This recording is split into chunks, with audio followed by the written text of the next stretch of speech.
Hey everyone, and welcome. If you've ever been deep in a SoundCloud mix only to have an ad crash the party, then you are definitely in the right place. Today we're going to break down all the ways you can get that sweet, uninterrupted listening experience. We've all been there, right? You're completely lost in a track, the beat is just about to drop, and then bam! An ad for something totally random just shatters the whole vibe. In this explainer, we're going to show you exactly how to take back control of your listening sessions. But, before we jump into the how, it's actually really important to understand the why. Why does SoundCloud even have ads in the first place? Let's take a quick look. So, SoundCloud themselves put it this way. Ads are basically the engine that keeps the platform's free version running. They bring in the money to cover costs, and, here's the big one, to pay royalties to the millions of artists who upload their work. So in a way, every ad you hear is part of the system that supports those creators. So just how often are we talking about here? Well, for anyone on the free tier, it's pretty consistent. You can expect a 15 to 30 second, totally unskippable audio ad after every 2 or 3 songs. That's the baseline we're trying to fix.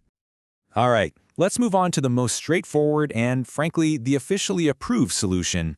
If you want to guarantee you'll never hear an ad again while directly supporting SoundCloud, a subscription is absolutely the way to go. SoundCloud has 2 main tiers. First up, there's SoundCloud Go. For about $5 a month, it gets rid of all the ads and lets you save unlimited tracks for offline listening. Then there's SoundCloud Go Plus.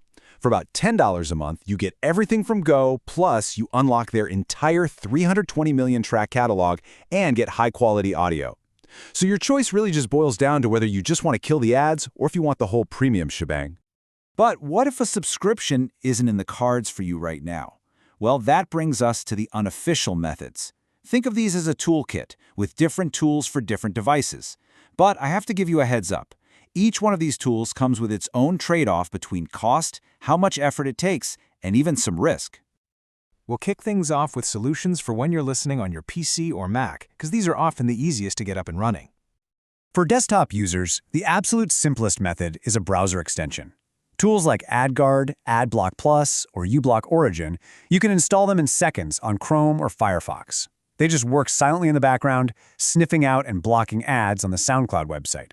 It's a real set-it-and-forget-it kind of experience. Now, for a completely different approach, you've got music downloader apps. Tools like ViWizard or DRMare don't just block ads, they actually download the ad-free audio files right to your computer. This means you get permanent ownership of the tracks, guaranteed offline access on any device you want, and you can even convert them to different formats like MP3 or FLAC. Okay, let's switch gears and talk about mobile. Blocking ads on your phone is a bit more of a challenge, mainly because you can't just install a browser extension inside the actual SoundCloud app. This means we need to get a little more creative with a system-wide approach. For all you Android users out there, an app like AdGuard is incredibly powerful. Now, since these kinds of system-wide blockers aren't allowed on the Google Play Store, you'll have to download the APK file directly from AdGuard's website. Once you install it, you just flip on a switch called HTTPS filtering.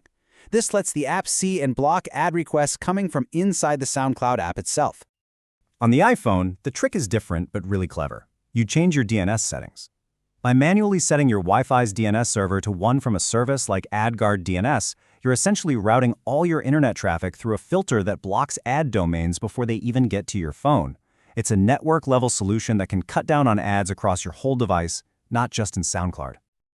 Okay, before you run off and install any of these tools, we need to have a serious talk about the trade-offs.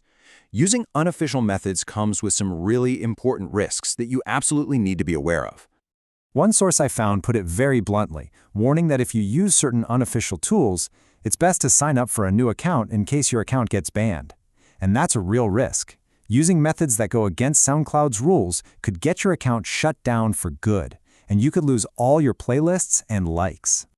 So let's just be crystal clear about what you're weighing here. You're looking at potential security risks from apps that aren't verified, the very real chance of getting your account banned for violating the terms of service, and of course, the ethical side of it. Artists don't get paid when you block their ads. So, with all of that information out on the table, how do you decide which path is right for you? Let's bring everything together one last time to help you make a choice you're comfortable with. Looking at all the options side by side, the trade-offs become really clear. A SoundCloud Go subscription has a monthly cost, but it's zero effort and completely risk-free.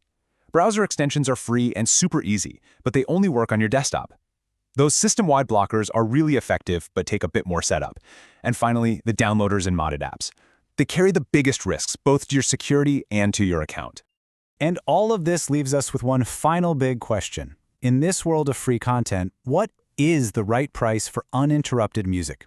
It brings us full circle, right back to that balance between free access, supporting artists, and our own listening experience. The choice is yours, but hopefully you now have a much clearer picture of what each path really means. Thanks for joining me for this one.